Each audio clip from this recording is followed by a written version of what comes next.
hikes to do in Norway. It will be a combination of hidden gems that I discovered while traveling for 3 years in Norway, and some more popular places and how to do them avoiding the crowds and in an optimal way. I hope you will enjoy this video as much as I enjoyed making. If you're into more travel videos, feel free to subscribe. And for now, let's dive in. Number 7, Gallhøypiken. Look at this beautiful view from the highest peak in Norway and the whole northern Europe for that fact. It's relatively low though compared to the Alps. It's at 2,469 meters or 8,100 feet.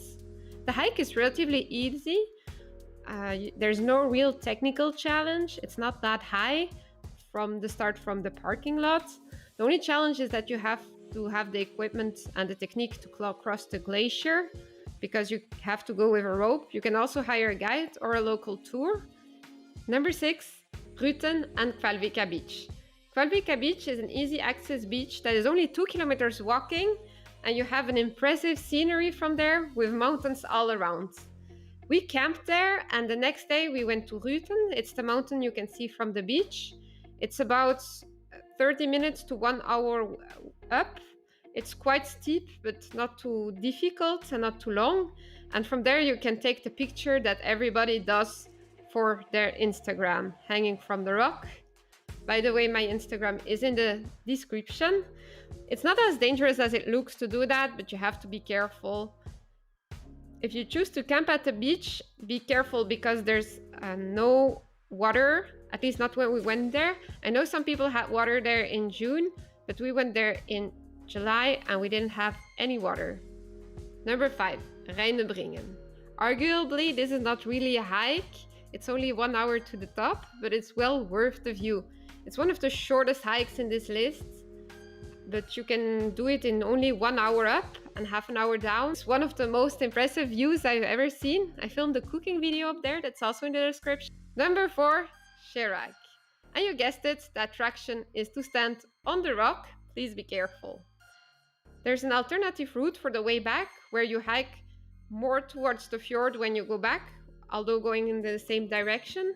And from there you will see the fjord, the Lysefjord more, and have a better view. We also found some ice caves there. Those snow caves are beautiful, but you can fall through if you're not careful. In the spring there will also be places you can bathe on the way, on a nice day when it's hot, and you will bathe with a nice panorama. While I'm talking about the Lysefjord, I just want to make an honorable mention to the hike to the Pulpit Rock or Preikestolen, which is the most popular hike in Norway and is on the other side of that fjord. I didn't put it in this list because in the summer, when everybody goes, it's just too crowded. So if you really want to enjoy it, I would recommend going outside of high season, so not July and August. But if you go in the winter, please be careful because it can be slippery. You can also bring crampons to have a better grip. Number 3, Trolltunga. It's one of the most spectacular cliffs in Norway. Literally, it means the troll's tongue.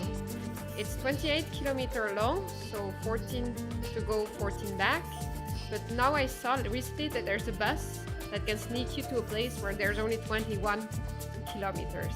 It's quite difficult, but not technical. There's also places to camp near the troll's tongue in the summer. In the winter, it's quite challenging. Number 2, Bessegen. It's one of the most popular hikes in Norway, and it also offers an impressive panorama and ridge. The colors are beautiful on the water the whole way, but be careful that you have to go down a steep ridge, but it's also that makes the charm of this hike. It's already 14 kilometers one way, this hike, so the hike that's called over Bessegen, and you can choose to take the boat back from the other side at a place called Lulefjord. At Lulefjord you can also sleep and do other hikes the next day. You can also come back the same day, but not through the mountains, but through a path that goes next to the water.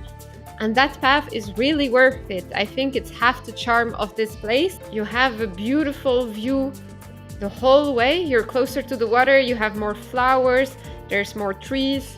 It's a totally different experience than on the rocky side. Number 1, Stornet.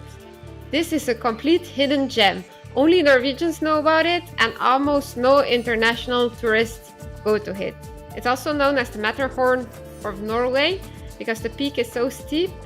This peak is actually situated in a beautiful valley, which is the closest thing I found to an alpine valley. Color-wise and with the trees, the colors are incredible and the form of the mountain is very particular. It's probably one of the most steep hikes of my life and one of the most challenging ones with that. The beauty of this hike is also that there's almost nobody, so you have the mountain for yourself. There's also alternative hikes if you don't want to go on this peak and still enjoy the valley, and there's a place to stay on the bottom of the hut. So that was it for me, the 7 most popular hikes in Norway. If there's a hike that you did here in the region that you found particularly beautiful, feel free to comment in the comments below. Feel free to subscribe as well, and then I hope I see you in the next video. Bye!